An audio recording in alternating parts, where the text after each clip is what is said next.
ब्रह्मानन्दं परमसुखदं केवलं ज्ञानमूर्तिं द्वन्द्वातीतं गगनसदृशं तत्त्वमस्यादिलक्ष्यम् एकन्नित्यं विमलमचलं सर्वधी साक्ष्यभूतं भावातीतं त्रिगुणरहितं सद्गुरुं तन्नमामि।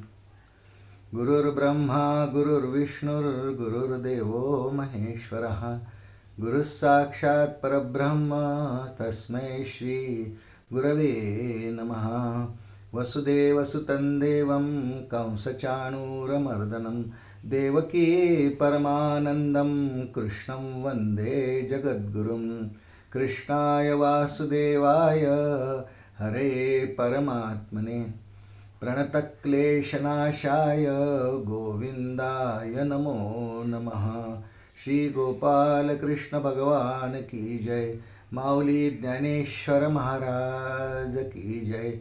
अनंत कोटि ब्रह्मांड नायक राजाधिराज सच्चिदानंद सद्गुरु श्री ब्रह्म चैतन्य रामानंद प्रहलाद महाराज की जय।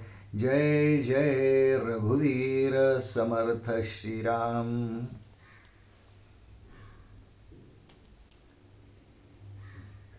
प्रज्ञाचक्षु संत श्री गुलाबराव महाराज यांच्याविषयी आपण चिंतन करायला प्रारंभ केला आहे। काल पूर्वार्ध आपण ऐकला। अगदी जन्मापासून ते अंध नसले तरी 9व्या महिन्यात त्यांचे नेत्र गेले। काही अपघात झाला, दाईने चुकून चिंचेच्या पाल्याचा आपटा डोळ्यात टाकला म्हणून नेत्र गेले। त्यांचा काही बालपणाच्या लीला आपण ऐकल्या। श्री गुलाबराव महाराज यांच्या जीवनामध्ये 2 गावांचा बालपणाचा उल्लेख आहे। एक त्यांचा जन्म जिथे झाला आजोळी म्हणजे लोणी टाकळी या गावी, आणि नंतर ते माधान हे जे मोहडांचं गाव आहे म्हणजे आपल्या घरी आले नाधानला, आणि नंतर पुन्हा आई निवर्तल्यानंतर 4थ्या वर्षी त्यांच्या आईचं देहावसान झालं आलोकाताईंचं, आणि मग ते पुन्हा त्यांचा सांभाळ 6 वर्षापर्यंत पुढे आजींनी केला। त्यांना ते सावित्री नानी म्हणायचे। हे सगळं आपण काल ऐकलं आहे। थोडक्यामध्ये कालच्या चिंतनाचा पहिल्या भागाचा आपण आढावा घेऊ, आणि त्यानंतर आज उत्तरार्ध आपण म्हणतो आहोत त्याला भाग दुसरा, गुलाबराव महाराजांच्या चरित्राचं अवलोकन करताना दुसरा भाग पुढचा आज आपण श्रवण करणार आहोत। आणि त्यामुळे थोडासा आढावा देऊ। 2 गावांचा प्राधान्याने उल्लेख आहे, माधान आणि लोणी टाकळी या 2 ठिकाणी मिळून पूज्य महाराजांच्या जीवनातली सुरुवातीची 20 वर्षे गेली। आजीने सांभाळ केला, पुढे आजी गेली। महाराज त्यानंतर 1890 साली पुन्हा एकदा माधानला आले, आणि इथून 10 वर्ष सलग महाराज माधानला नंतर राहिले। ह्या काळामध्ये त्यांच्यामधल्या दैवी गुणांचा खूप परिचय सर्वांना होऊ लागला। त्यांच्यामध्ये काव्य प्रतिभा स्फुरायला लागली। अगदी 3 गुण प्रकर्षाने पूज्य महाराजांच्या जीवनात बालपणापासून आपल्याला आढळतात श्रोते हो। साधुत्व, कवित्व आणि विद्वत्ता, अतिशय अलौकिक विद्वत्ता जी सर्वसाधारण कुणाच्याही जीवनात पाहिल्या जात नाही बालपणापासून। आणि माऊलींच्याच भाषेत जर बोलायचं असेल, पिंड चांगला घराणी चांगली जननी जन्मभूमिश्च स्वर्गादपि गरी असे याप्रमाणे, किंवा कुलम पवित्रम जननी कृतार्था वसुंधरा पवित्रेण अपार संवित सुख सागरेस्मिन् लीनं परे ब्रह्मणी यस्य चेतः। कृष्णभक्ती बालपणापासून त्यांच्या अंगात रोवलेली, पण या 3ही गुणांचा संगम बालपणापासून दैवी गुण त्यांच्या अंगात दिसायला लागले। लोकांना ओळखायला यायला लागलं, काव्य प्रतिभा सुटायला लागली। सहज दात्यावर कुणाबरोबर दळायला बसले तर ओव्या यायच्या तोंडातून। काव्यस्फूर्ती, विद्वत्ता आणि अतिशय नम्रता, शांतता। मी शूद्रवंशात जन्माला आलेलो आहे याची शेवटपर्यंत जाणीव महाराजांनी ठेवली होती त्यांना, पण ब्राह्मण वर्णाविषयी त्यांना अतिशय आदर, पूज्य सद्भाव होता। श्रोते हो, 10 वर्षानंतर ते माधानला राहिले। या काळातल्या अनेक घटना आहेत। अगदी पशुपक्षा प्राण्यांवरही प्रेम करावं असं त्यांच्या चरित्रात कथन आहे की एक झाब्या नावाचा कुत्रा होता। खूप प्रेम त्याच्यावर करायचे, रोज त्याला भाकरी दूध द्यायचे। पण यांच्या अंतःकरण वृत्ती त्याच्या अंतःकरण वृत्ती इतक्या एकरूप झालेल्या की महाराज एकादशीचा शिवरात्रीचा उपवास करायचे। तो झाब्या कुत्रा सुद्धा एकादशी शिवरात्रीला प्रदोषाच्या दिवशी भाकरीला स्पर्श नाही करायचा, त्याला दूध द्यायचं महाराज फक्त. खूप प्रेम महाराजांनी त्याच्यावर केलं. पशुपक्ष्यांवर प्रेम कसं करावं संत शिकवतात. आणि त्याप्रमाणे त्या झाब्या त्याचं नाव आहे. हा पुढे वृद्ध झाला आणि महाराजांच्या समोर त्यांनी देह ठेवला. दत्त जयंतीच्या दिवशी झाला. 1899ची घटना आहे. महाराजांनी स्वतः त्याला ओळखलं, याची परिस्थिती आता लवकरच हा संपणार आहे. त्याच्यासमोर बसून संपूर्ण भगवद्गीतेचा एक पाठ केला, त्याला दूध दिलं. आणि त्यानंतर त्या झाब्या कुत्र्यांना महाराजांनी, पशु असून हा अधिकार फक्त संतांचा आहे, त्याला त्याच्या कानात मंत्र पण दिला, हो रामकृष्ण हरी. आणि त्याला महाराजांच्या समोर मृत्यू आल्यामुळे तो सद्गतीला पावला, असं वर्णन महाराजांच्या चरित्रात. कुत्र्याविषयी सुद्धा हे वर्णन आहे. महाराजांनी अनेक प्रकारच्या लीला माधानला पुढच्या 10 वर्षात केल्या आणि त्या अनेक लीलांचा हळूहळू समारोप व्हायला लागला.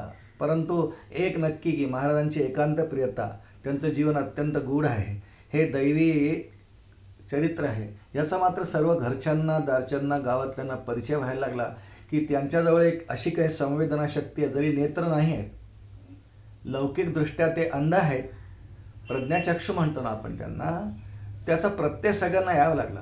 काव्यस्फूर्ती व्हायला लागली. कितीतरी काव्य त्यांनी या 10 वर्षात तिथे केलेलं आहे. आणि काही झालं की म्हणायचं मला येतं. महाराज संस्कृत कुठे शिकले असतील याचा काही विचार आपल्याला करता येईल का? नाही येणार. माधानहून एक शिरसगाव नावाचं जवळ गाव आहे. एक प्रसंग बोलतो. खूप आवड होती, कथा कीर्तनाला जावं, भजनात जावं, रात्र रात्र जागं राहावं, भगवंतांची अभंग स्वरचित इतरांचे म्हणत जावे. त्यांना त्या काळात अंजनगाव सुरजीचा मठ जवळ आहे, तिथे देवनाथ महाराज विद्यमान होते. त्यांची अनेक पदं न सतत महाराज म्हणायचे, असं उल्लेख आहे चरित्रामध्ये. त्यांची पदं आळवत बसावी, रात्र रात्र जागं राहावं. एकदा हे शिरसगावला गेले. शिरसगाव नावाचं एक गाव माधानच्या जवळ आहे.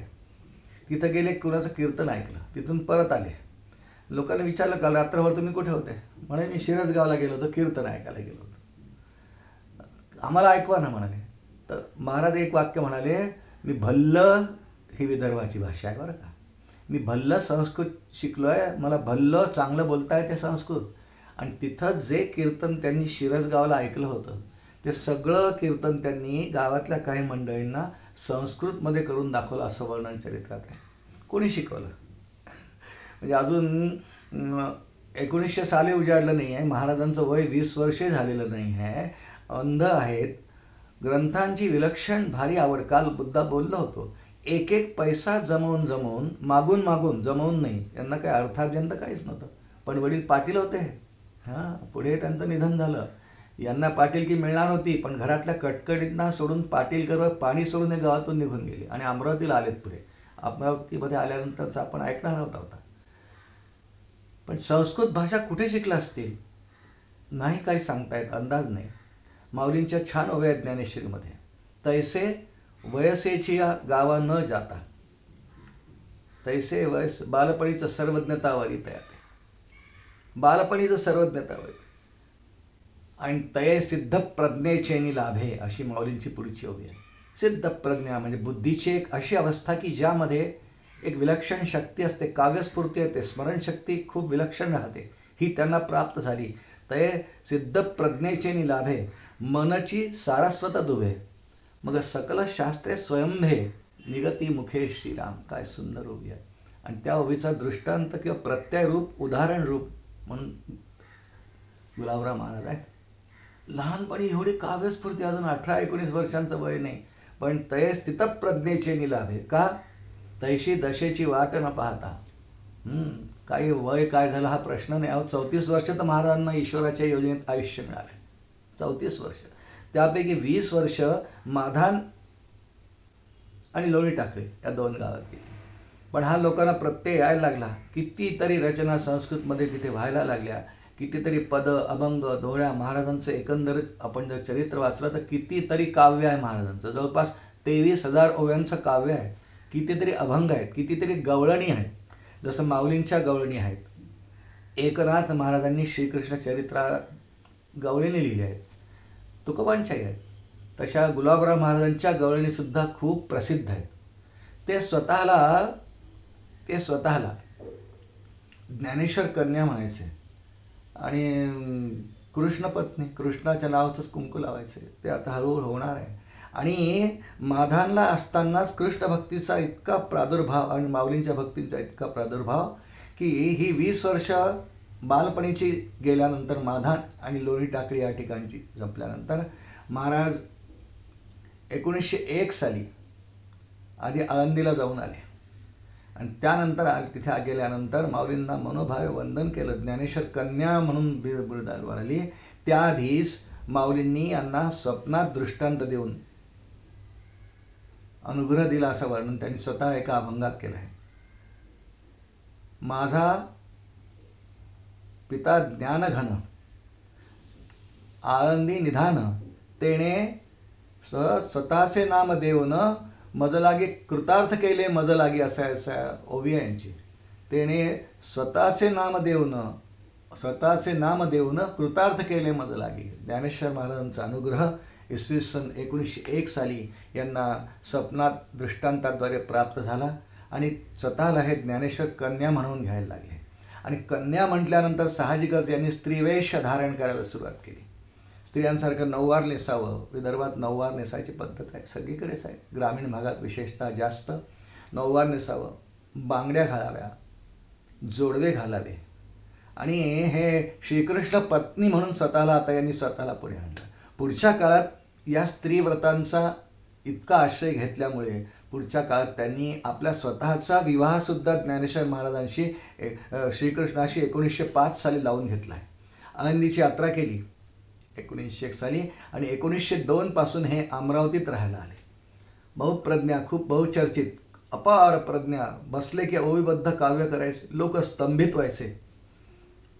आणि ह्या काळामध्येच त्यांनी सगळा श्रीकृष्णाच्या पत्नी रूपाने सगळा पोशाख स्त्रियांचा घ्यायला सुरुवात केली. कुठे हळदी कुंकाला आमंत्रण आलं हे जायचे, असं ठसठसीत कुंकू लावायचे, गोल बांगड्या घालायचे, वेणी घालायचे, हे सगळे व्रत करायचे. स्त्रियांची सगळी व्रत आचरण करायचे. जसं स्त्रिया करतात तशी सगळी स्त्रिया मंगळागौरीपासून सगळ्या व्रत करायचे. स्वतःला श्रीकृष्ण पत्नी ज्ञानेश्वर कन्या म्हणायचे. इतका यांचा भाव विलक्षण होता ज्ञानेश्वर महाराजांबद्दल आणि कृष्णाबद्दल. कारण पुढच्या काळात यांना कृष्णाची भक्ती यांची इतकी वाढते पाहून हे अमरावतीला आल्यानंतर एक विष्णुपंत पानवळकर नावाचे गृहस्थ यांचे शिष्य झाले. सगळ्यात पहिले शिष्य अमरावतीला आल्यानंतर हरिभाऊ केवले नावाचे गृहस्थ ते यांचे भक्त झाले. पण हळूहळू यांचं नाव वाढत गेलं. हे जमनाबाईंच्या घरी मुक्कामाला असायचे, असं नाव वर्णन आहे चरित्र. जमनाबाईंच्या घरी मुक्कामाला असायचे आणि हे पानवळकर गृहस्थ जे होते विष्णुपंत पानवळकर हेही शिष्य झाले. महाराजांना कृष्ण भक्ती आहे हे समजून त्यांनी काशीला जाऊन महाराजांसाठी श्रीकृष्णाची सुंदर मूर्ती आणली. आजही ही मूर्ती गुलाबराव महाराजांनी स्थापन केलेला किंवा जिथे वास्तव्य केलं त्या वास्तूच्या जागी आज श्री गुलाबराव महाराजांचा मठ या नावाने ती वास्तू अमरावतीला प्रसिद्ध आहे. दहिसात भागात ती वास्तू आहे. तिथे कृष्णाची ही मूर्ती जी पानवळकरांनी काशीहून आणली तिची नित्य पूजा अर्चा आहे. यांना भगवान महादेवांवर विलक्षण प्रेम आहे. तिथे महादेवाची स्फटिकाचं एक शिवलिंगही आहे. अतिशय प्राचीन असा, म्हणजे यांच्या काळापासून तो मठ त्या ठिकाणी आहे. सगळ्या उपासना पद्धती जशा महाराजांनी लावून दिल्या, गोकुळाष्टमीचा उत्सव, महाशिवरात्रीचा उत्सव आणि सर्वात नंतर पुढे म्हणजे कात्यायनीबद्दल आता बोलेन मी आपल्याशी. आणि कात्यायनी व्रत स्वीकारलं, त्याची स्थापनासुद्धा करणार हेच आहेत, बोलू आपण त्याबद्दल. पण अमरावतीला हे आले त्यावेळेला परिस्थिती अशी होती, 20 वर्ष माधान आणि लोणी टाकलीला राहून महाराज जेव्हा अमरावतीला आले, कारण घरच्या काही कटकटींना सापत्न माता होती, ती यांच्याकडे नीट लक्ष देत नव्हती. त्यामुळे त्यावेळेला कंटाळून पाटीलकीवर पाणी सोडून महाराज अमरावतीला आले. हरिभाऊ केवलांचा परिचय झाला आणि महाराज हळूहळू अमरावतीत रुळायला लागले. त्या काळात अमरावतीमध्ये थिऑसॉफिकल सोसायटीचा फार प्रादुर्भाव झाला होता. महाराजांना हे कळलं. जमनाबाईंकडे मुक्कामाला होते आणि महाराजांचा सगळ्यात पहिल्यांदा वासुदेवराव मुळे नावाचे एक गृहस्थ होते. ते एक नवीन हायस्कूल अमरावतीला स्थापन झालं होतं. त्याचे मुख्याध्यापक होते, भाविक होते, पण तेही थिऑसॉफीच्या प्रभावात आले होते. महाराजांची एकंदर त्यांना कीर्ती कळली. महाराजांच्या दर्शना गेले. खूप आवडलं महाराजांचं व्यक्तिमत्व. भगवत महाराजांच्या पहिल्यांदा भेटीला जेव्हा गेले तेव्हा खूप पहिल्या मनापासून मूर्ती आवडली. स्त्रीवेशात असलेले महाराज, कृष्णभक्तीत रममाण झालेले महाराज. महाराजांचं प्रबोधन ज्ञानांगाने जितकं प्रगल्भ असे तितकीच त्यांची भक्तीमध्ये प्रेममयता अतिशय पराकोटीची असे. अगदी तल्लीन होऊन जायचे. पण पुढे आपल्या उपासनेसाठी श्री गुलाबराव महाराजांनी कृष्ण भक्ती हे माध्यम निवडलं. कृष्ण भक्ती एखाद्या भक्ताला जर करायची आहे तर आपल्या धर्मग्रंथांमध्ये कृष्णाचीच काय, रामाची काय, देवाची भक्ती करायची आहे. त्यासाठी 4 प्रशस्त भाव आपल्या इथे मानले आहेत. देवाला मुलगा माना, राम, कृष्ण, विठ्ठल, पांडुरंग, हनुमान. मी आई किंवा मी बाबा आहे किंवा आईच म्हणजे मी आई आहे असं समजून त्याला पुत्रभावात देवाला ठेवा. याला वात्सल्य भाव म्हणतात. देव माझा स्वामी आहे, मालक आहे, मी त्याचा शिष्य आहे, दास आहे, असा दास्य भावाने सुद्धा देवाची आराधना करता येते. त्यानंतर देव माझा मित्र आहे, सखा आहे. मित्र म्हणजे सखा. अर्जुनाने केली तशी देवाशी सख्य भाव ठेवा, देवाशी दास्यभाव ठेवा, देवाशी पुत्रभाव ठेवावा, देवाशी सख्य भाव ठेवावा. आणि एक भाव विशेषतः श्रीमद भागवतामध्ये आलेला आहे वर्णन दशमस्कंदामध्ये, जो गोपींचा भाव आहे त्याला मधुरा भाव म्हणतात. मधुर भक्ती म्हणजे भगवंताला, कृष्णाला आपला पती मानणं आणि आम्ही सगळ्या त्याच्या सौभाग्यवती आहोत असं मानणं. फक्त वास्तविक लौकिकाचा विचार केला तर सगळ्या गोपी विवाहिता आहेत आधी. लौकिकातला त्यांचा पती वेगळा आहे, पण अलौकिक नातं परमेश्वराची जोडून, कृष्णाची जोडून त्यांनी कृष्णाला पती मानलं आहे. ही उपासना, मधुर भावाची उपासना सर्व गोपींना भागवतात विस्ताराने वर्णन आहे, गर्गाचार्यांनी दिली आहे. त्यांना कृष्णाशी अखंड ऐक्यात जाण्याची इच्छा आहे. कृष्ण आमचं स्वरूप आहे, अत्यंत ज्ञानी आहेत बरं का त्यासाठी आम्ही काय करावं? आम्ही तर व्यवहारात पत्नी आहोत कुणाच्या. गर्गाचार्यांनी सांगितलं तुम्ही कात्यायनी व्रत करा. म्हणून श्रीमद भागवत दशमस्कंदात कात्यायनी व्रताबद्दल एक अध्याय आहे. आणि सगळ्या गोपींनी ते व्रत केलं. स्वतः भगवंतांना कळलं की गोपींनी कात्यायनी व्रत केलेलं आहे. भगवान प्रसन्न झाले आणि तुमची ही मधुराद्वैत भक्ती पाहून मी तुमच्यावर प्रसन्न आहे. येत्या रास कोजागिरी पौर्णिमेला मी तुमच्याशी रासलीला करीन असं वर्णन आहे. ते भगवंतांनी पूर्ण केलं. आपल्याला विस्ताराने तो पाहायचा नाही. फक्त कात्यायनी व्रताचा उल्लेख श्रीमद भागवतात आहे इतकाच आपल्याला बोलायचं आहे. आणि म्हणून गुलाबराव महाराजांनी ज्ञानेश्वर मधुराद्वैत संप्रदाय नावाच्या नवीन संप्रदायाची स्थापना केली. त्याचे अध्वर्य ते आहेत, प्रवर्तक ते आहेत. पण नुसती स्थापना नाही केली, त्यांनी स्वतः जन्मभर ते व्रत आचरण केलं. किती भाव त्यांचा उच्च होता कृष्णाबद्दल, माऊलींबद्दल. ते स्वतःला ज्ञानेश्वर कन्या म्हणायचे, कृष्णाला पती मानायचे. एवढंच नव्हे तर पुढे 1905 साली आळंदीची वारी करून आल्यानंतर त्यांनी भगवान श्रीकृष्णाच्या त्या मूर्तीशी, जी पानवळकरांनी काशीहून आणली, त्या मूर्तीशी त्यांचा विवाह संपन्न झाला अमरावतीमध्ये. आता खऱ्या अर्थाने ते कृष्ण पत्नी झाले, जोडवे मंगळसूत्र घालायला लागले. आणि त्यांनी गोपीवेश जन्मभर धारण केला. इतका त्यांचा भाव समृद्ध आहे की श्रीकृष्ण माझा पती आहे आणि माऊली तात आहेत, म्हणजे माऊली कन्या आहेत. ते माऊली कन्या आहेत, तात आहेत, म्हणजे पिताश्री आहेत माऊली. या धारणेतून ते राहायचे. प्रसंग त्यांचा भाव किती उच्च कोटीचा होता एक प्रसंग बोलतो आपल्याला. चरित्रात पुढे आहे. पुण्याला जायचं आहे, कारण त्यांचा पुढे देहांत म्हणा, समाधी म्हणा पुण्यालाच झाली आहे. 20 सप्टेंबर 1915 हा त्यांचा समाधी दिवस. पुण्याला समाधी आहे. शंकरशेठ रस्त्यावरती खोली घेतली असतात, त्या खोलीतच त्यांचा अंत झालेला आहे. पण नेहमी जायचे, कृष्णमूर्तीबरोबर न्यायचे. उपासना ज्याची जशी असेल. आमचे पूज्य प्रल्हाद महाराजही कुठेही गेले तरी त्यांच्या सद्गुरूंनी म्हणजे रामानंद महाराजांनी त्यांना दिलेली रामपंचायतन सोबत घेऊन जायचे. तसे हे घेऊन जायचे, पुण्याला घेऊन गेले. आणि आता आळंदीला जायचं 3 दिवस माऊलींकडे, म्हणजे पिताश्री तात म्हणायचे ना. मग आता काय करावं? कृष्णमूर्ती ठेवली तिथेच. 2 जायचं. एका शिष्याने विचारलं, महाराज आपण तर कृष्णावर एवढं प्रेम करता, आपल्या नित्य पूजेची उपासनेची मूर्ती आहे ती सोबत का नाही घेत? गुलाबराव महाराज वऱ्हाडातले आहेत बरं का, वऱ्हाड प्रांत, आज विदर्भ म्हणतो आपण. तिथे थोडी ग्रामीण भाषा जास्त चालते. ते ग्रामीण भाषेत त्या शिष्याला म्हणाले, अरे हा जावई आहे ना, हा कृष्ण जावई आहे ना माझ्या पिताचा. मग जावई सासऱ्याकडे राहते का? ही जुनी पद्धत आणि रीत होती. कोणीही जावई सासऱ्याकडे राहत नसे. आमच्या रामदास स्वामींनी दासबोधात वर्णन केले, एक ओवी आहे, शशुरगृही वास करी तो एक मूर्ख श्रीराम. गुलाबराव महाराजांनी वाचलं असेल. पण कृष्ण पती आहेत माझे आणि ते सासऱ्याकडे कसे येतील मुक्कामाला? मला 3 दिवस थांबायचं आहे माहेरी. म्हणून कृष्ण काय भाव आहे, मधुराद्वैत भाव काही विनाकारण नाही आहे. कृष्ण मूर्ती नाही आहे, ही मूर्ती नाही. माझा कृष्ण आहे, माझे पती आहेत. आणि आळंदीला समाधी नाही आहे माऊलींची, माझे तात पिताश्री आहेत. ही त्यांची श्रद्धा भावना होती. भावाचं उदाहरण बोललो आपल्याला. आणि कुठेही गेले लग्न समारंभामध्ये तर स्त्री वेशात जायचे, गोपी वेशात जायचे. बरोबरीच्या किंवा मोठ्या अधिकारी स्त्रिया म्हणायच्या, तुम्ही नाव घ्या, आणि हे नावही घ्यायचे. यांनी श्रीकृष्णाशी नातं जोडताना, मधुराद्वैत भक्तीचा स्वीकार करताना आपलं गुलाबराव नाव विसरून, समाजात त्यांचं नाव गुलाबरावच होतं, पण त्यांनी स्वतःचं नामाभिधान केलं होतं पंचलतिका. ते स्वतःला पंचलतिका म्हणायचे.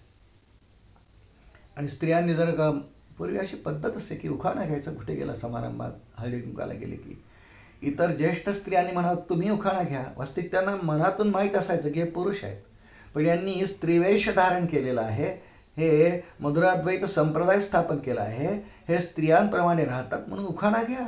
मग ते उखाणा घ्यायचे. ते पंचलतिका भूमिकेतून उखाणा घ्यायचे. नाव घ्या म्हणावयासाठी निगम झाले भाट, पंचलतिकेच्या मंदिरी वासुदेवाचा थाट. आणि कधी कधी वासुदेवाच्या ऐवजी कृष्णराव म्हणायचे. पंचलतिकेच्या मंदिरी कृष्णरावांचा थाट, असा उखाणा घ्यायचे. आणि असं गंमत म्हणून किंवा विनोदाने नाही, अतिशय गंभीरपणे त्यांच्या अंतःकरणात नेहमी धारणा मजबूत आहे की मी श्रीकृष्ण पत्नी आहे, ते माझे पती आहेत आणि मी मधुराद्वैत भक्तीचा स्वीकार केला. याने गोपी उद्धरून गेल्यानं गोपी भाव मनात धारण करून आपले गुलाबराव महाराज जन्मभर त्यांनी वास्तव्य केलं. श्रोते हो, अमरावतीच्या या काळातल्या वास्तव्यात जे मगाशी उल्लेख झालेला आहे, नवीन हायस्कूल स्थापन झाल्याचे हेडमास्टर पहिले वासुदेवराव मुळे म्हणून, तर ते अमरावतीत महाराज आल्यानंतर स्त्रीवेश धारण करून खूप लीन झाले. कृष्णभक्ती त्यांना भावली. पण त्याच काळात अमरावतीमध्ये मगाशी बोललो आहे, थिऑसॉफिकल सोसायटीचा खूप प्रादुर्भाव झाला होता. एक ती उपासना पद्धती आहे, ती पद्धती आहे, त्यात चूक काही नाही, गैर नाही. 1890 साली त्या थिऑसॉफिकल सोसायटीची स्थापना झाली. ती आपल्या इकडे नाही झाली, ती इंग्लंडमध्ये झाली. पण त्याचं काही मूळ इथे आलं. आणि डॉक्टर ॲनी बेझंट याही अमरावतीला आल्या काही काळात. ती विद्वान होत्या, विदुषी होत्या, अभ्यास खूप होता, भगवद्गीतेचा अभ्यास होता, आणि खूप खूप प्रवचनं व्याख्यानं करायला लागल्या. आणि त्यांनी जनता भारावून गेली. या भारावून गेलेल्या मंडळींमध्ये अनेक मान्यवर त्यात सहभागी झाले.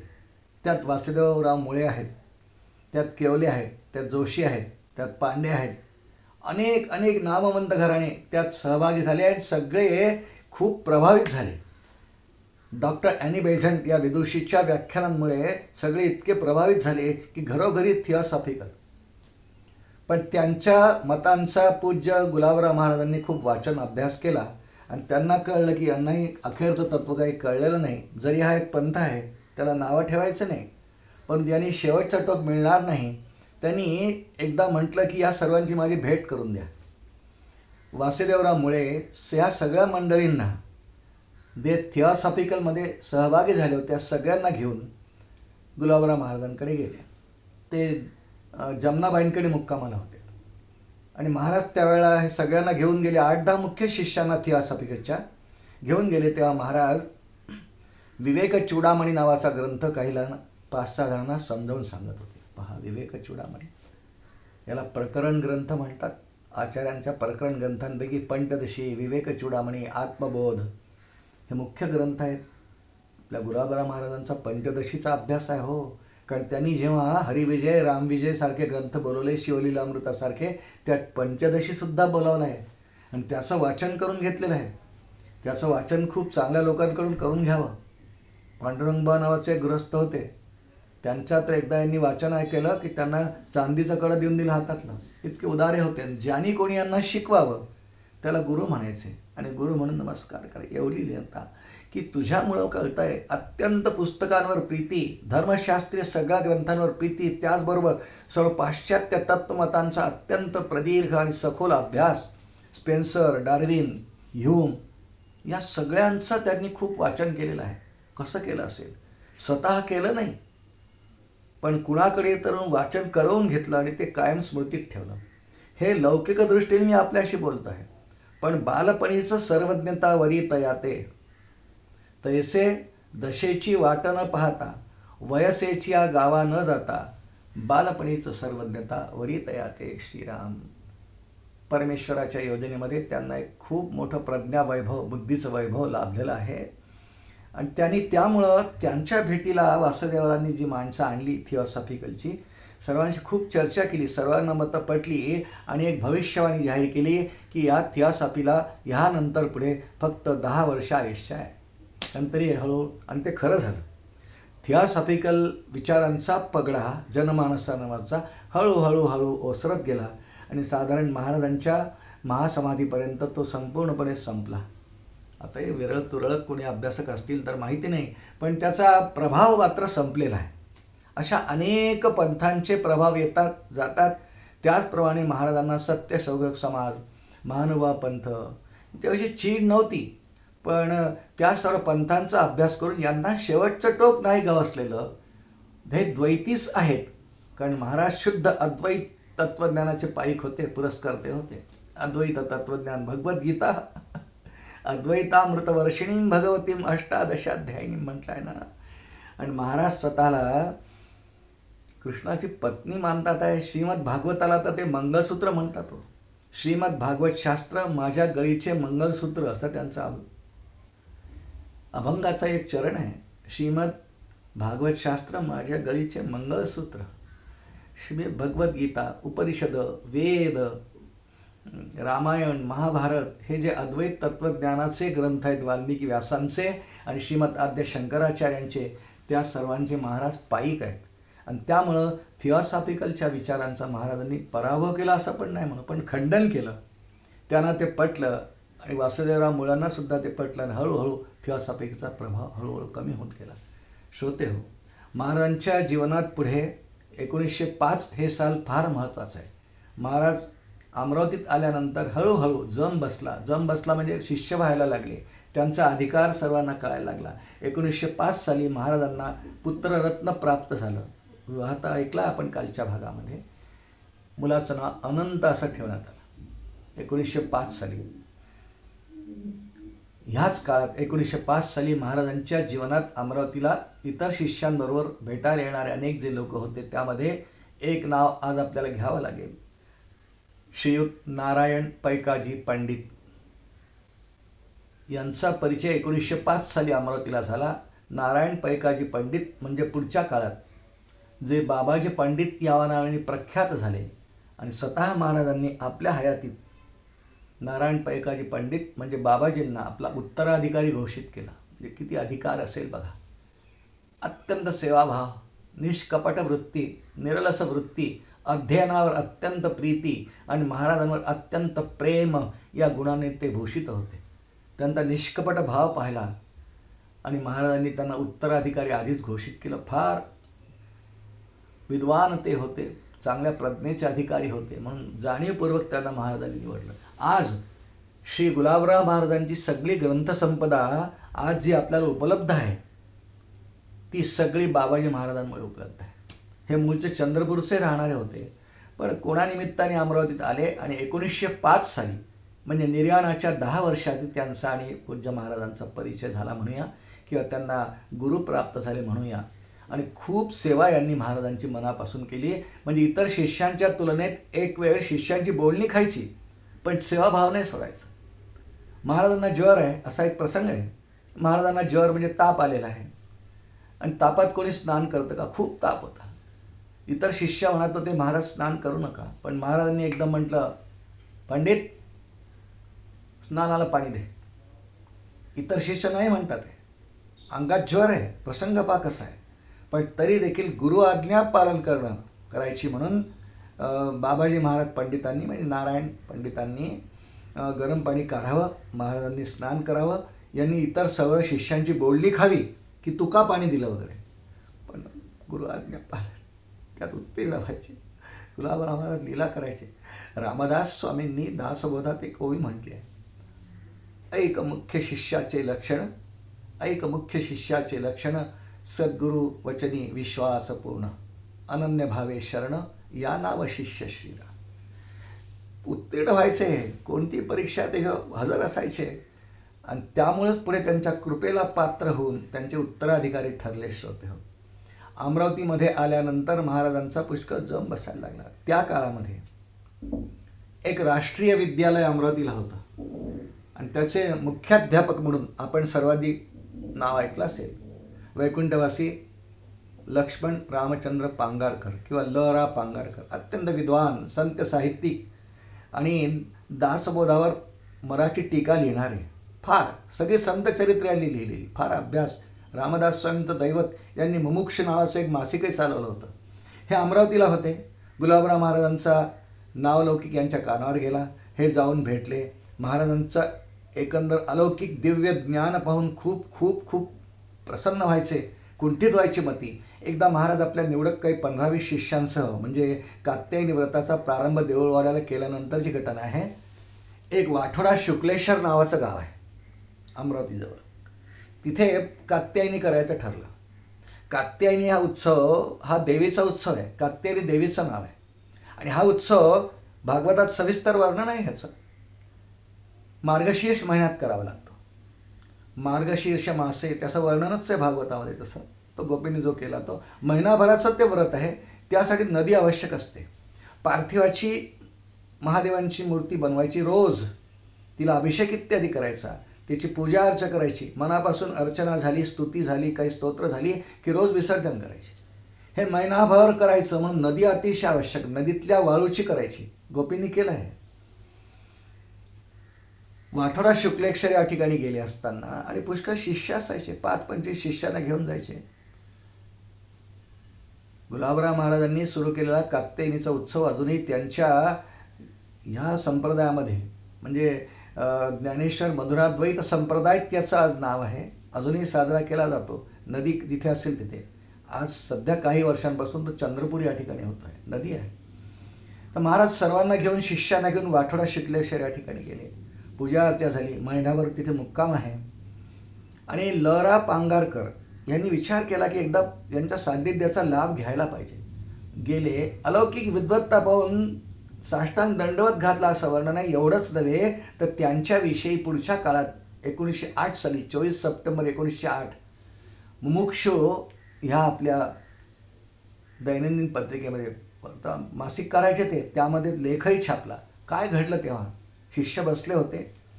महाराज सगळ्यांमध्ये बसलेले, प्रज्ञाचक्षु, खाली मान घातलेली, गुडघ्यामध्ये डोकं घातलेलं. आणि महाराज सहज म्हणाले, महाराज काही सांगा. तर म्हणाले, सहज म्हणाले, कोण द्या एखादी ओवी चिंतनाला. शिष्यांजवळ ज्ञानेश्वरी होती, उघडली, 12वा अध्याय काढला आणि महाराजांना ओवी दिली चिंतनाला. चरित्रामध्ये ओवी उल्लेख हा ओवीचा. समशत्रोच मित्रेच्या तथा मानापमानयो हो, ह्या श्लोकावरती भाष्य करताना जी ओवी, एक ओवी नाही अनेक ओवी आहेत. एक ओवी आहे, प्रसिद्ध ओवी आहे, हे विश्वची माझे घर, हे विश्वची माझे घर, ऐसी मती जयाची स्थिर, किंबहुना चराचर आपण झाला श्रीराम. ही या ओवीवर सांगा महाराज. सकाळची वेळ होती, सगळी उपासना झालेली, मान गर गर गर फिरवली. अशा 10 वेळा मान फिरवायचे आणि बोलायला लागले. बृहस्पती बोलतात, हा भास होतो आहे. महाराजांनी या ओवीचं चिंतन करताना सुरुवातीला मंगलाचरणाच्या 150 ओव्या म्हटल्या, उपलब्ध आहे पुस्तक रूपाने. हे विश्वची माझे घर या ओवीवर महाराजांचं चिंतन. त्यानंतर त्या ओवीवर 1000 ओवीबद्ध भाष्य ताबडतोब तिथेच 1000 ओव्या म्हटल्या, दृष्टांत पुष्कळ देत. आणि पुन्हा समारोपीय 100 ओव्या अजून म्हटल्या. इतकं मोठं काव्य महाराजांनी केलं. सगळं काव्य उपलब्ध आहे. हे विश्वची माझे घर, ऐसी दयाची मती स्थिर, किंबहुना चराचर आपणची झाला श्रीराम माऊली आहे. ते लहरा पंगारकरांनी पाहिलं, ते अचंबित झाले. काय प्रज्ञा, काय बुद्धिवैभव. महाराजांचा नमस्कार केला आणि पुढे मुमुक्ष मासिकात हा छापला. श्रोते, इतकी अलौकिक मती. आणि कधी कधी शिष्य त्यांना काही गोष्टी विचारायचे. एकदाच प्रसंगापुढे चरित्रामध्ये तळेगावला गेले होते. तळेगाव अमरावतीहून जवळ आहे, नागपूर रस्त्यावरती. शिष्यांबरोबर गेले. शिष्य परत येत होते, वाटेत कुठे थांबले. शिष्यांनी विचार केला महाराजांना स्नान घालावं. स्नानासाठी डोक्यावर पाणी ओतायला लागले. आणि शिष्यांना कसं आहे की केव्हाही महाराजांना काही विचारात त्यांचं उत्तर तयार. प्रज्ञाचक्षू आहेत. सहज बोलणे हितोपदेश ज्याला म्हणतात ना, तसं. स्नान घालताना एका शिष्याने विचारलं, महाराज, हे स्पेन्सर, डार्विन, ह्यूम, बेनॉट हे जे पाश्चात्य तत्त्वज्ञ आहेत, तत्त्वज्ञच आहेत, ह्या सर्वांना कुठपर्यंत मजल गाठता आली? महाराज म्हणाले, ते सर्व तत्त्वज्ञ आहेत, त्यांनी ईश्वराविषयी चिंतन केलेलं आहे. पण ही सगळी मंडळी कशी आहेत माहिती आहे का? सगळी नावं घेतली, 30-40 नावं घेतली.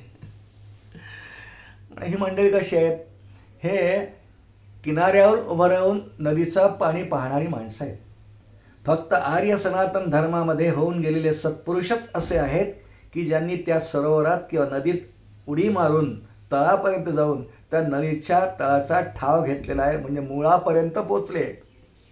असे फक्त आर्य सनातन धर्मातच महात्म्य आहेत, होऊन गेले आहेत.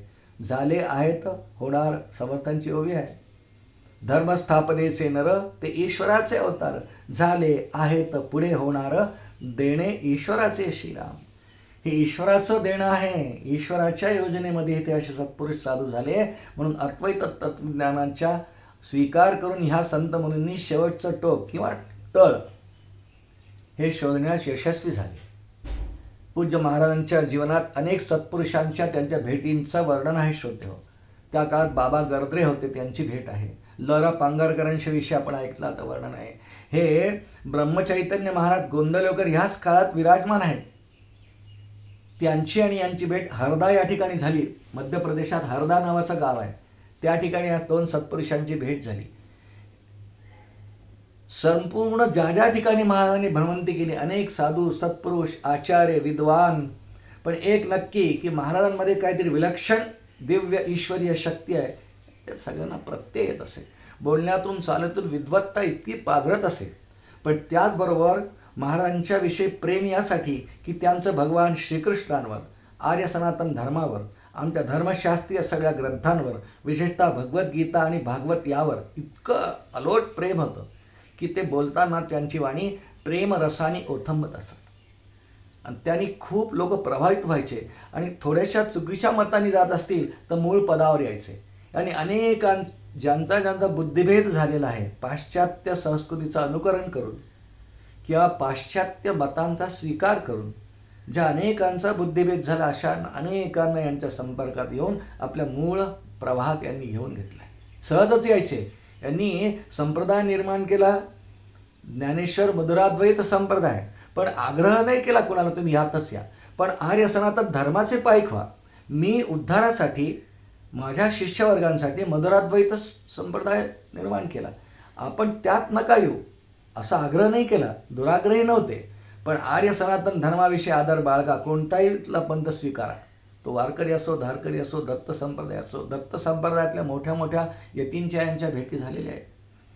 श्रोते हो, एक भेट मात्र आपल्याला सांगायला पाहिजे. काशीला कैवल्य मठ नावाचा एक मठ आहे, शंकराचार्य मठाप्रणीतामध्ये. त्याचे आचार्य होते आत्मानंद सरस्वती नावाचे, फार अधिकारी, विद्वान, 4 वेदांचा, उपनिषदांचा अभ्यास केलेले, धर्मशास्त्रांचा अभ्यास केलेले, 4 वेद 6 शस्त्र मुखावर. त्यांना निर्णय मागायला जायचे लोक काशीला होते. त्यांच्या कानावर महाराजांची कीर्ती गेली. ते आचार्यपदी असल्यामुळे त्यांना भ्रमंती खूप होती, खूपदा फिरायला लागायचं. असाच एकदा भ्रमंती करीत असताना ते कोल्हापूरला आले. त्यांच्या कानावर गुलाबराव महाराजांची कीर्ती गेली. चौकशी केली की या सत्पुरुषाची एकदा भेट घ्यायला पाहिजे. इतक्या कृष्णभक्तीचा उच्चांक मधुराद्वैत भक्तीने करून स्त्री वेश धारण करून राहतात आणि ऐक्यात गेली आहेत कृष्णाशी, इतकी भक्ती आहे, आपण भेट घ्यायला पाहिजे.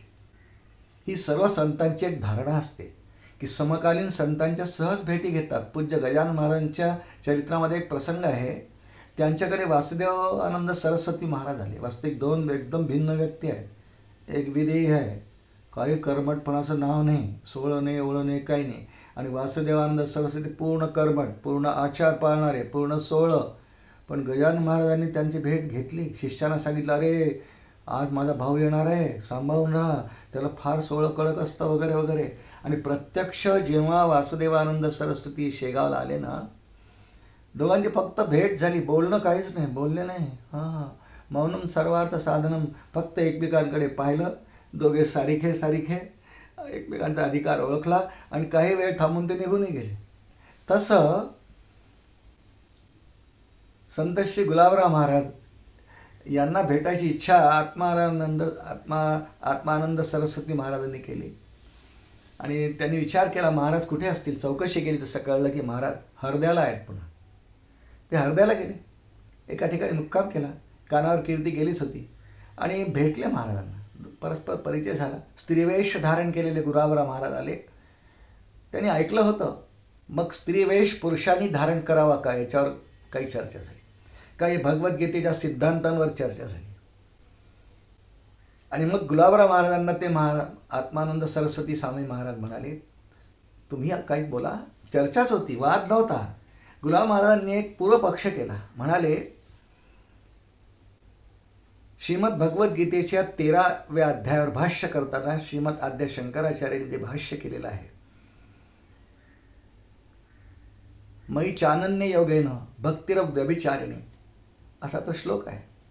मयि चानन्य योगेन भक्तिरव व्यभिचारिणी अनेक देश सेवित्वम अरतीर जनसंसदी, असा तो श्लोक आहे. 13व्या अध्यायातला 10वा श्लोक आहे. त्याच्यावर म्हणाले श्रीमद आद्य शंकराचार्यांनी प्रकृतीची तत्व सांगताना 25 तत्व आहेत असं सांगितलं आहे सांख्ययोगाच्या अनुषंगाने. पण इतर ठिकाणी बोलताना मात्र ब्रह्मसूत्रामध्ये एक सूत्र येतं. त्या सूत्रावरती भाष्य करताना आचार्यांनी म्हटलं की अशी तत्वांची संख्या मात्र कुठे आढळत नाही पुराण ग्रंथात वगैरे. तर असा विरोधाभास का. आत्मानंद सरस्वती थोडा वेळ एकांतात डोळे बंद केले, विचार करायला लागले, मनन करतात आहे. विचार केला की ते म्हणाले शंकराचार्यांनी केलेले मलाही माहिती, पण आपण कंठभाष्य पहा. त्यात कंठ नावाचे कंठाचार्य आचार्य होऊन गेले, त्या भाष्यात असावं. पूज्य गुलाबराव महाराज म्हणाले, मी कंठभाष्य वाचलेलं आहे, त्यातही याचा उल्लेख नाही.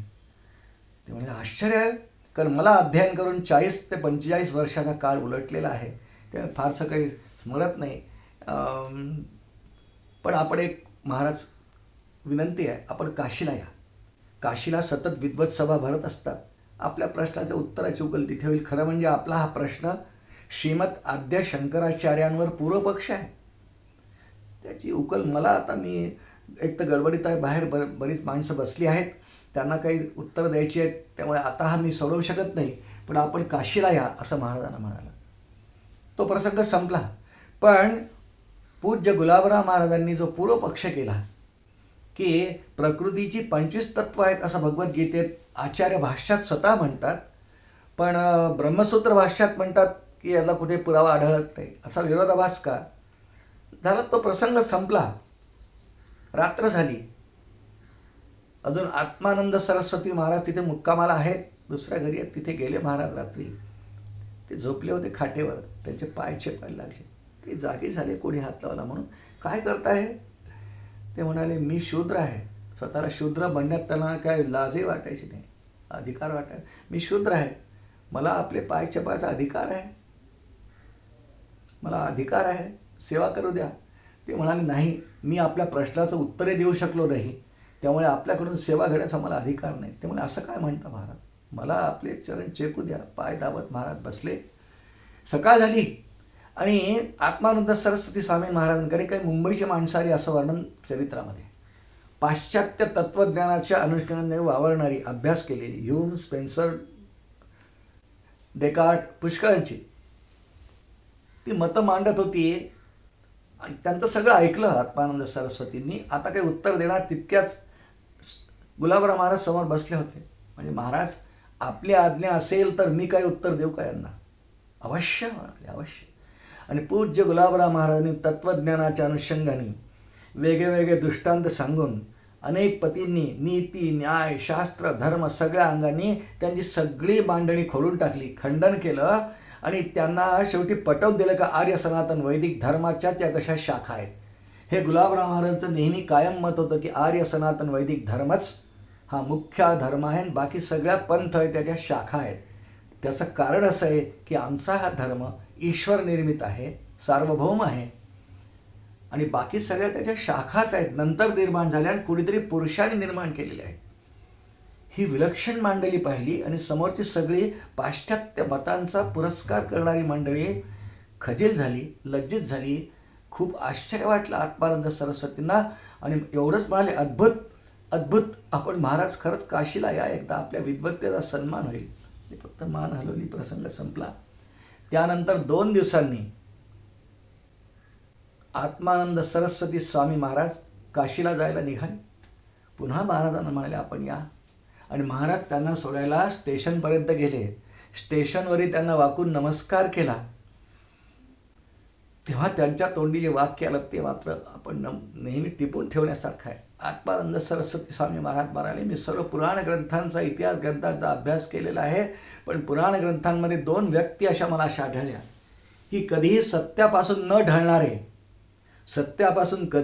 ढळणारे पण सामान्य जनांचा अखंड उद्धार करण्याच्या क्रिया करणारे असे 2च महात्मे मला आढळले. एक भगवान श्रीकृष्ण आणि दुसरे देवर्षी नारद, आणि आपण आज 3रे मला सापडता. काय सन्मान मिळाला! भगवान श्रीकृष्ण, देवर्षी नारद आणि आज आपण.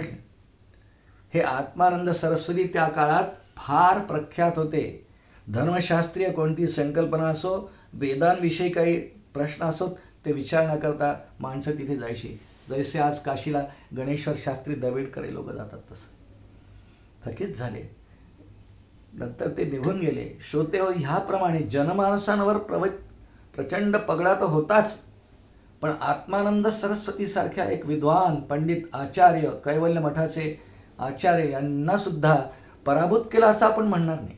पण आपल्या विलक्षण बुद्धी सामर्थ्यांनी आणि भक्तिभावाने महाराजांनी कसं जिंकून घेतलं त्यांचं मन, आणि हे त्यांचं जीवित कार्य आहे. श्रोते हो, महाराजांचा जीवनामध्ये पुढच्या काळामध्ये त्यांच्या पत्नीचा विरह आहे. पत्नी प्रेम पराग त्यांनी एक काव्य त्यावर प्रसंगी लिहिलं आहे. या संप्रदायाचे काही नियमावली आहेत, कोड ऑफ कंडक्ट ज्याला म्हणतात, आमना आहे, ते दिलेले आहेत. श्रीकृष्ण भक्ती आहे, महाशिवरात्रीचा उत्सव आहे, श्रीकृष्णाच्या जन्माचा उत्सव आहे. हे उत्सव नियमाने करावे, कात्यायनी व्रत करावं, गळ्यात तुळशीची माळ घालावी, श्रीकृष्णाची पूजा करावी, वर्षातून 1 किंवा 2दा तरी आळंदीला जावं, असे काही संप्रदायाचे 30-40 नियम महाराजांनी स्वतः लिहून ठेवलेत.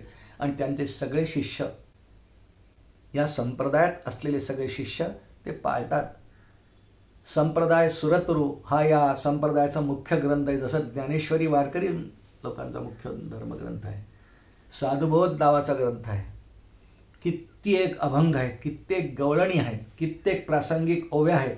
हे सगळं महाराजांचं अमाप वाङ्मय आज सगळं उपलब्ध आहे. श्रोते हो, महाराजांना हळूहळू आपल्या जीवित कार्याची पुढची जाणीव व्हायला लागली. त्यांना ईश्वराने फक्त 34 वर्ष आयुष्य दिलेलं आहे. उत्तराधिकारी आधीच नेमलेले आहेत. आळंदीला जाण्याची दरवर्षी अनिवार्य ओढ आहे. आणि अखेरचं वर्ष महाराजांच्या जीवनातलं आहे 1915. कारण बोललो आहे आपल्याला, 20 सप्टेंबर 1915 हा महाराजांना समाधी दिवस आहे. पुण्याला महाराजांनी देह ठेवला आहे. पुण्याला गेले महाराज. खरं म्हणजे त्याआधी महाराजांची प्रकृती ढासळत गेली. पत्नीच्या विरहानंतर अन्नावरची वासनाच त्यांची उडली. हे पत्नी प्रेमामुळे नव्हे, अवतार कार्य समाप्त करण्याचे चाहूल लागल्यामुळे. 1906 साली त्यांच्या पत्नी गेल्या. 8-9 वर्ष पुष्कळ कार्य केलं आहे, पण आता हळूहळू जाणीव होते गेलं पाहिजे. 1915 साल उजाडलं आणि महाराजांना व्याधी सुरू झाली. डॉक्टर जोशी नावाचे जोशी डॉक्टर होते, त्यांना बोलावलं, त्यांनी तपासलं. महाराजांनी एक दिवस पार्थिव शिवाची पूजा करताना, शिवलिंग करायचे रोज, आणि पूजा करताना ते लिंग शिवलिंग भंगलं. आणि महाराजांच्या तोंडून एकदम वाक्य बाहेर आलं, आज आमचा क्षय सुरू झाला. शिष्य चचापले. ही गोष्ट कात्यायनी उत्सव संपला, माघातला महाशिवरात्रीचा उत्सवही संपला आणि त्यानंतरची गोष्ट आहे. म्हणजे 1915 सालीचं आहे हे सुरू. कात्यायनी संपली, महाशिवरात्री उत्सव संपला आणि आता महाराजांना व्याधी आहे. डॉक्टरांनी सांगितलं, निदान केलं. मला क्षय सुरू झाला आहे म्हटलं. असं म्हटल्याबरोबर डॉक्टरांना बोलावलं, पण टेम्परेचर म्हणजे तापमान नॉर्मल आलं. 98 डिग्री ताप भरला असं चरित्रात वर्णन आहे. वैद्यांना आणलं आणि महाराजांनी जे म्हटलं ते खरं ठरलं. महाराजांना यकृताचा विकार झाला होता, म्हणजे लिव्हरचा त्रास व्हायला लागला होता. आणि त्या काळात पुरुषोत्तम शास्त्री नावाचे एक फार मोठे अधिकारी वैद्य पुण्याला होते. तिथे महाराजांना घेऊन जावं असं सर्व शिष्यांनी ठरवलं. महाराजांच्या मनात विचार आला, अनायसे आळंदी जवळ आहे, माऊलींचं दर्शनही होत जाईल. महाराजांनी होकार दिला आणि काही निवडक शिष्यांना घेऊन, त्यात बाबाजी पंडित आहेत, हरिभाऊ केवले आहेत, असे 5-6 रंगूबाई नावाचे विधवा स्त्री होत्या, त्या महाराजांना स्वयंपाक करून खाऊ घालायच्या. दत्तू मास्तर होते. असे 5-6 जण फक्त घेऊन गेले. जगन्नाथ शंकरशेठ रस्त्यावरती एक खोली भाड्याने घेतली आणि त्या ठिकाणी वैद्य पुरुषोत्तम शास्त्री वैद्यांकडून औषध आणायची जबाबदारी एका शिष्याकडे, पूजा अर्चा एकाकडे, बाबाजी पंडितांकडे काही पत्रव्यवहार सांभाळण्याची जबाबदारी, कोणी स्नानाला पाणी कोणी द्यायचं, असे 5-6 निवडक शिष्य सोबत होते. पण महाराजांनी काय माहीत आपल्याला लगेच जायचं अमरावतीला म्हणून कृष्णमूर्ती काही बरोबर आणली नाही.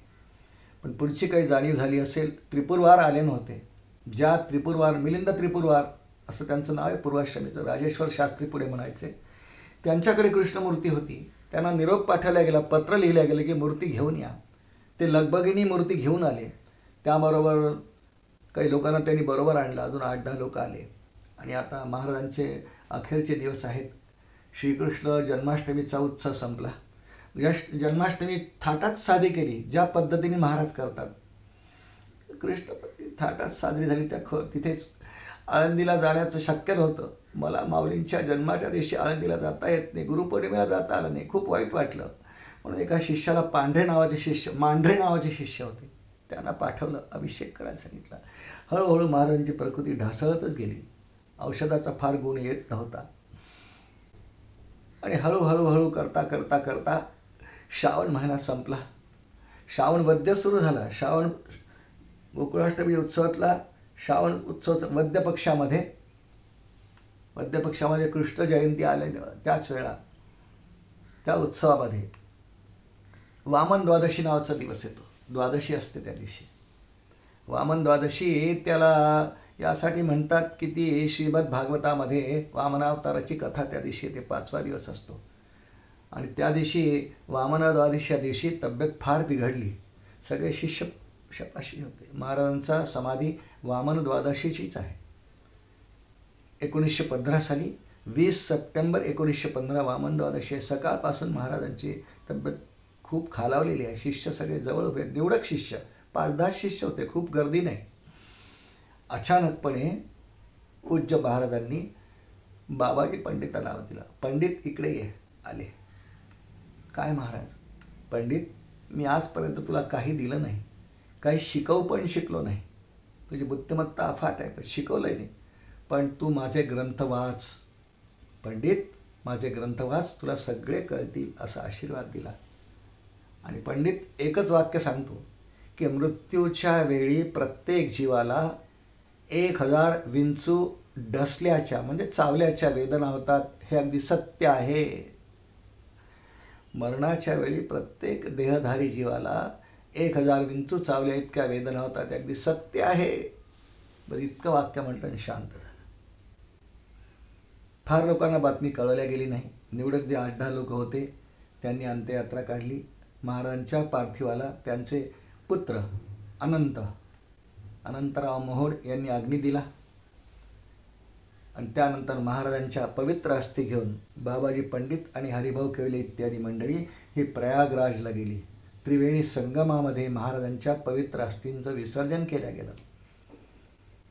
महाराजांचे उत्तराधिकारी बाबाजी पंडित तिथे आहेत. अस्थि विसर्जन केल्या त्या रात्रीच महाराजांनी पंडितांना दृष्टांत दिला. पंडित माझं भस्म रोज लावत जा, तुला माझे ग्रंथ कळतील. इतकं म्हटले. हे सकाळी खडबडून उठले आणि यांच्या उशाशी भस्माची पुडी दिसली. ती अत्यंत श्रद्धायुक्त अंतःकरणाने बाबाजी पंडितांनी मस्तकी धारण केली. आणि त्यानंतर महाराजांच्या पश्चात त्यांच्या सर्व ग्रंथांचा अभ्यास करायला सुरुवात केली. ते विद्वान होतेच, बुद्धिमत्ता होतीच, पण गुरुकृपा काय न. माऊलींची ज्ञानेश्वरीत ओवी आहे, म्हणून माझे नित्य नव्हे शासोच्छवासही प्रबंध होवावे. गुरुकृपा काय नव्हे, ज्ञानदेव म्हणे. काय गुरुकृपा काय करत नाही. बाबाजी पंडितांकडून त्यांच्या गुलाबराव महाराजांच्या सगळ्या ग्रंथांवर इतकं अलौकिक भाष्य स्वतः गुलाबराव महाराजांनी करून घेतलं. मधुराद्वैत संप्रदाय आहे आजही, अनेक त्याचे पाईक आहेत, सर्व ग्रंथ उपलब्ध आहेत. महाराज गेले ही अजूनही कोणाची धारणा नाही. महाराज आहेत. महाराजांना विष्णुभक्त पानवळकरांनी काशीहून जी कृष्णाची मूर्ती आणून दिली ती आजही अमरावतीच्या दहिसात मंदिरात आहे, बोललोय मगाशी. त्याचप्रमाणे आळंदीला जाऊन विष्णुभक्त पानवळकरांनी 2 पादुकांचे जोड तयार करून घेतले होते, चांदीचे. त्यापैकी एक जोड माऊलींच्या पादुकांचा हा आळंदीला आहे, नित्यपूजेत आहे. आणि एक पवित्र पादुकांचा जोड अमरावतीच्या दहिसात इथल्या माऊलींच्या मठामध्ये आजही आहे. त्याला नित्य अभिषेक इत्यादी असे 2 पादुकांचे जोड. त्याचबरोबर गुलाबराव महाराजांनी आपल्या हयातीमध्ये एका आंधळ्या कारागिराला, आंधळा होता, त्याच्या मस्तकावर हात ठेवून त्याला माऊलींचं चित्र रेखाटायला सांगितलं. कारण माऊलींना कोणी पाहिलं आहे. माऊलींचा काळ 13वा शतक. काय त्यावेळेला फोटोग्राफीची कला नव्हती, कॅमेरा नव्हते, काही नाही. फोटो कोण काढणार, कोणी चित्रकारीचे पण काही चित्रच उपलब्ध नव्हतं.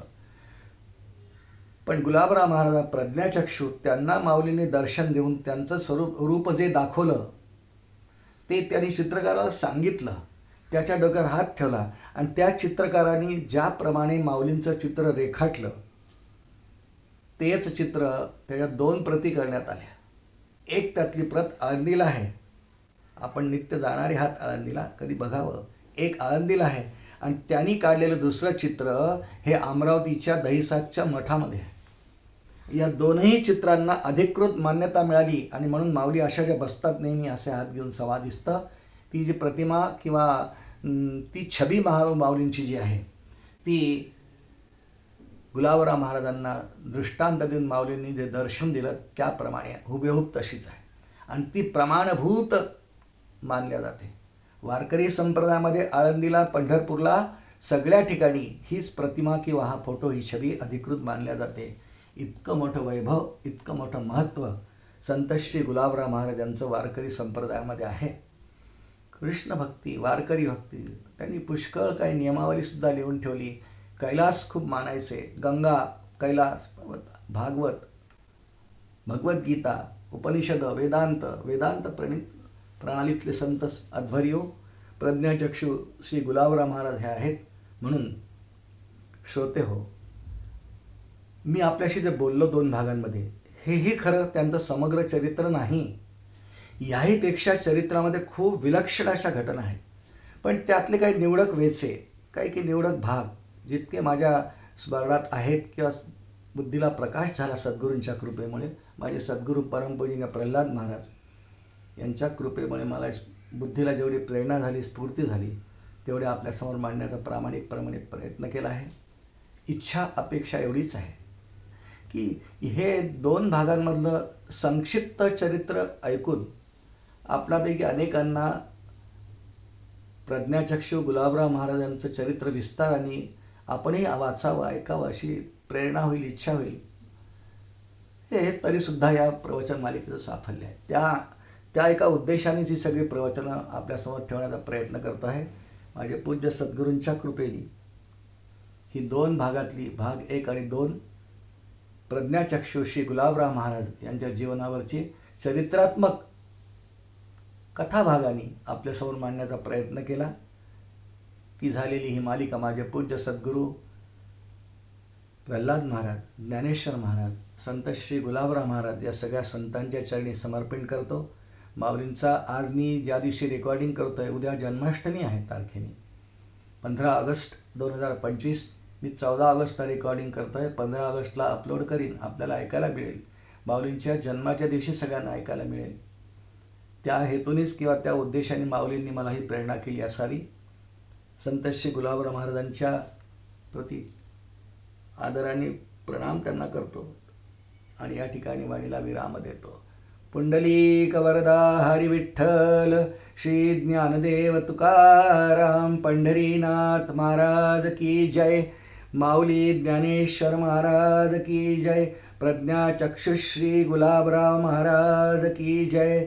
जय जय रघुवीर समर्थ.